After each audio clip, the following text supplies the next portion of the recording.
Welcome to the Manny High Risk Show. We are here with Manny High Risk, and I'm your host, Lady Voodoo. We're here to get some information about Manny High Risk and the YouTube channel you guys are going to be seeing. Hi, how are you? What's going on? Hi, Manny High Risk. Good. Let's get some background on who Manny High Risk is. Manny High Risk, someone who likes to take risks, calculated risks, and who backs it up with whatever, with money or whatever that I have to do.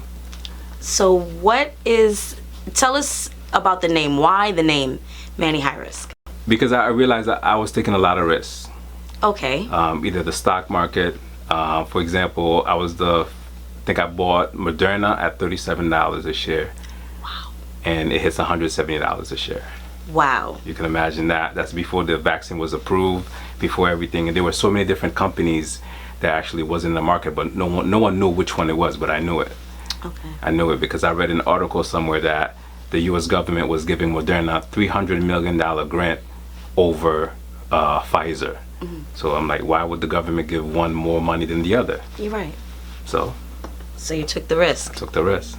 But it was a good risk. It was a good risk. Wow. Yeah. There's a lot to say about taking those kind of leaps, right? A lot of people don't think to just jump in. What's your driving force behind you wanting to take those leaps? So I know you take the risk, but what is it that really motivates you to take those risks? Freedom. I want to be free. I don't necessarily want to be a millionaire, but I want to be free. You don't have to be a millionaire to be free. So being free will be financially free? Financially free. And what do you think that can also open up as far as being financially free? Do you feel like that opens the doors to other types of freedom that you can have in your life as well? I want to do everything that I want to do the same day I want to do it without worrying, I don't have enough for this, I have to do this, I have to do that. I just want to be free. If I want to take a flight right now to go to Africa, if it's 5,000, 10,000, I want to be able to do that. Right. I totally understand that, and I agree. We all want to be free. I know I would too. Okay, so tell us a little bit more about your background. I grew up in Port-au-Prince. I grew up in Port-au-Prince, Haiti. Okay. I think that really shaped my business mindset because my uncle was actually there was into some drug dealings in Haiti where he had a lot of money. This is the first person that I saw be able to have Rolex watches, buy any car that he wants. He had that freedom that I wanted.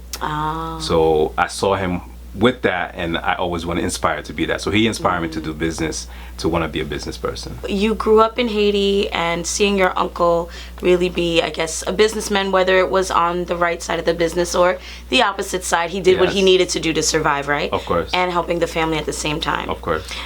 So now, tell us about how did you come into the United States, and what was that like, that transition? What age did you come up here? I think I came at 12 years old. 12.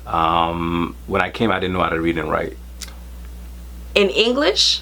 Any language. Really? Yes. Okay.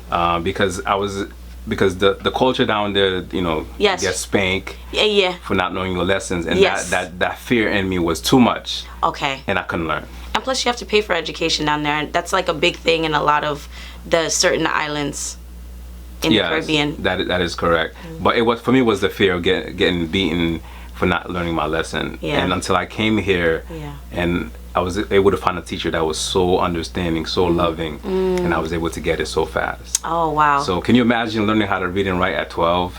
Wow. I have so many questions about that. Like, I'm actually physically picturing that, but I totally get what you're saying about the fear part, because when I went to Haiti, I saw a lot of that as well. And I was like, wow. But I guess so is life, such is life. So I love hearing about your story and how you grew up and being motivated. How did the other parts of your family respond to seeing your uncle do business in the way he did business? Everyone loved it. It's ultimate freedom to be able to do whatever you want to do at the moment you want to do. It's ultimate freedom. Some people inspire to be billionaires and trillionaires. I don't think that's not my goal. Okay. Because you might have $1 billion, you can't sleep at night because you can't trust anyone. That's true. So that's also can cause another problem. Okay. So just enough. Okay. So you grew up in Haiti until about 12, came up here, learned to read and write, picked it up, and then you started investing. Tell us a little bit more about you growing up here in the United States, coming here from Haiti at 12. It was very challenging. The technology for me was getting the technology, learning how to use a computer was very hard. And definitely if you're illiterate, it's Yeah. it took a lot of work. A lot of work. But I have to give credit to that teacher who actually helped me so much. Wow. Okay. Yeah. And I see the benefits today. I'm writing proposals. I'm able to do a lot. I mean, investing in Moderna. Yes, You know, your YouTube platform as well.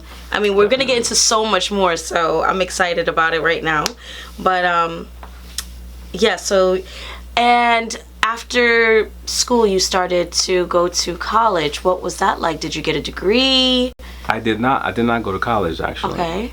You didn't? No, I did not. What was that choice like? Because I did the math. I did the basic math. You know, $45,000 a year for the school plus interest rate, it didn't add up to me. And the debt that I knew I was going to be in, so I took that $35,000 and I started my first business. I could totally understand that. I feel like sometimes school can feel like, I mean, it is a business, right?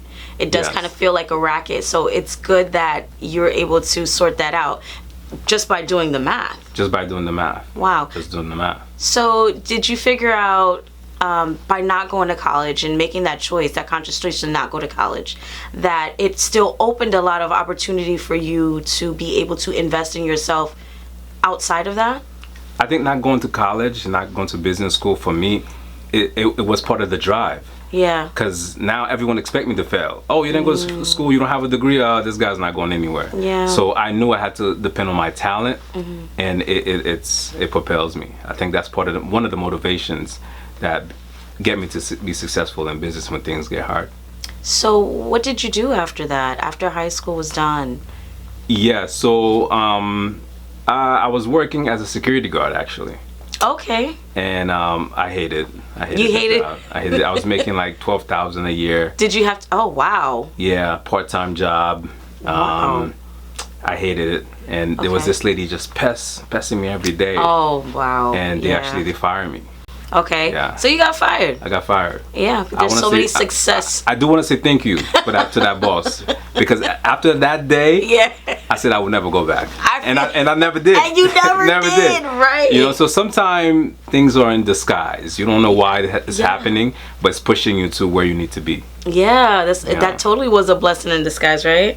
All right. So, are you married? Do you have any kids? No, not yet. Not yet. I'm not married yet. No children. Are you wanting to be married? I do. You do want to have kids? Yeah, I need a traveling nurse. So if you know one, please let me know. A traveling nurse? Traveling nurse. I might know some we gotta traveling go everywhere. nurses. Right. I might know some traveling nurses. Definitely. All right. So, you know, the rest of your work history, I know the security job didn't work out. What came after that? So basically, I started my first business here in Bridgeport, Connecticut, not too far from here, walking distance from here. Okay. Yeah, what was that business? That was a grocery store.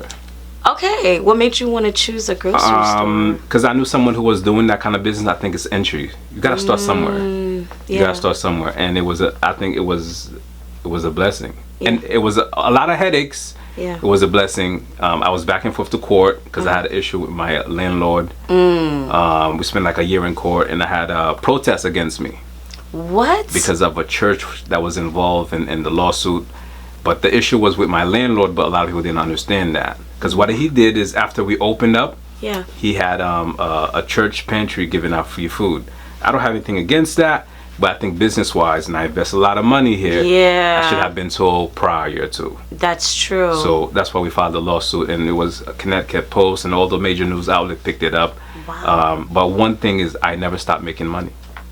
Making money was not my issue in business. Yeah. Making money was the issue that I had with my landlord. I never thought that would be the issue. Wow. That's so funny.